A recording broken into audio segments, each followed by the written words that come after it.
आज मराठ्यांचे क्रांतीसूर्य अण्णासाहेब जावळे पाटील यांच्या जयंतीच्या निमित्तानं आमचे पुण्याचे सहकारी मच्छिंद्र चिंचोले यांनी न्यूज चॅनलचं या ठिकाणी उद्घाटन केले। त्या न्यूज चॅनलचं नाव आहे छावा न्यूज, आवाज जनतेचा। हे चॅनल महाराष्ट्रातल्या तमाम छावा संघटनेच्या कार्यकर्त्यांनी, मराठा समाजातल्या सर्व सहकाऱ्यांनी आणि चळवळीतल्या सर्व तळागाळातल्या कार्यकर्त्यांनी हे चॅनल सबस्क्राईब करावं, कारण हे चॅनल महाराष्ट्रातल्या जनतेचा आवाज बनून पुढं येत आहे। कारण खराखुरा जनतेचा आवाज बनून या चॅनल इथून पुढं काम करणार आहे। म्हणून या चॅनलला मी छावा संघटनेच्या वतीनं शुभेच्छा देतो आणि पुढील वाटचालीसाठी मी पुन्हा एकदा शुभेच्छा देतो। नवीन छावा संघटन बांधण्याच्या दृष्टिकोनातून तुमचा आगामी कार्यक्रम कसा असेल? नाही, आज अण्णासाहेबांची जयंती साजरी झालेली आहे। महाराष्ट्रभरातले कार्यकर्ते लातूरला या ठिकाणी आले होते। या जयंतीच्या निमित्तानं सर्व कार्यकर्त्यांच्या समोर एक आम्ही संकल्प केला की महाराष्ट्रातल्या कानाकोपऱ्यातला कार्यकर्ता पुन्हा एकदा संघटनेशी जोडला गेला पाहिजे, नवीन कार्यकर्ते जोडले गेले पाहिजे। लोकहिताचे काम आणि लोकहिताचा आवाज बनून छावा संघटना इथून पुढं काम करणार आहे। प्रामुख्यानं शेतकरी आहे, विद्यार्थी आहेत, कामगार आहेत, कष्टकरी, बेरोजगार, या सगळ्या मुद्द्यावर मराठा आरक्षणाचा विषय आहे।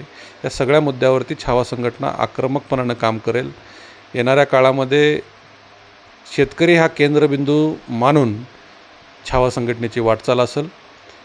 इथून पुढच्या काळामध्ये महाराष्ट्रातल्या प्रत्येक जिल्ह्यामध्ये ज्या ज्या भागामध्ये वेगवेगळ्या घटकातील अडीअडचणींना सामोरं जाण्यासाठी छावा संघटनेच्या कार्यकर्त्याशी जनतेनेही संपर्कात राहावं आणि कार्यकर्त्यांनीही जनतेच्या प्रश्नावर ताकदीनं आवाज उठवून जनतेला न्याय मिळवून द्यावा।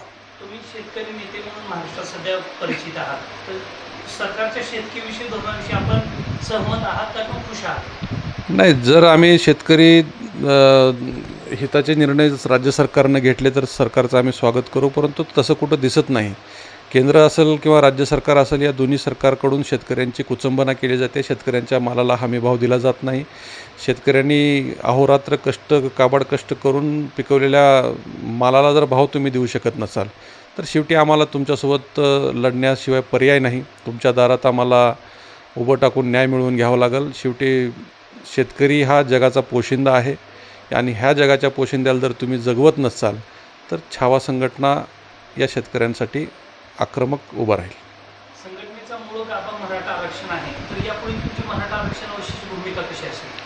नाही, अखिल भारतीय छावा संघटना ही जरी मराठा आरक्षणाच्या मुद्द्यावरून आक्रमक सुरुवातीपासून अण्णासाहेब जावळे पाटलांनी या आरक्षणाची सुरुवात केलेली आहे, परंतु आज या आरक्षणाला माझ्या मते किंवा महाराष्ट्रातल्या तमाम समाजाच्या मते एक कणखर नेतृत्व जरांगे पाटलाच्या माध्यमातून मिळालेलं आहे। जरांगे पाटलाची भूमिका योग्य आहे। जरांगे पाटलांना पूर्वीही सुरुवातीपासून छावा संघटनेनं समर्थन केलेलं आहे। यापुढेही जरांगे पाटलाची जी काही भूमिका आरक्षणाची सुरू आहे आणि त्यात जी काही भर टाकायची ती छावा संघटना टाकेल।